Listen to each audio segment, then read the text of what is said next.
Hi friends, welcome to my channel.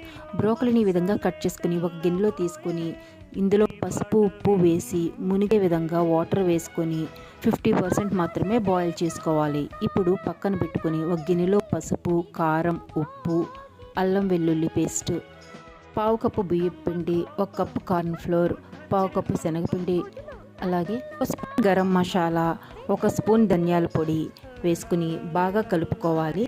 ఈ విధంగా కలుపుకున్న తర్వాత బ్రోకలీ ముక్కల్ని వాటర్ లేకుండా వడగట్టుకొని ఈ పిండిలో కలపాలి.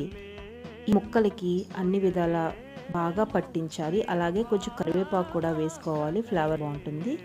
ఇప్పుడు ఒక్కొక్కటి డీప్ ఫ్రై చేసుకోవాలి. ఈ విధంగా డీప్ ఫ్రై చేసుకుంటే ఎంతో టేస్టీ అయిన క్రిస్పీ బ్రోకలీ రెడీ. ఒకసారి ట్రై చేయండి. మీడియం ఫ్లేమ్లో పెట్టి మాత్రమే ఫ్రై చేసుకోండి. లో ఫ్లేమ్లో పెడితే ఆయిల్ పీల్ చేసుకుంటుంది. ఒకసారి ట్రై చేయండి.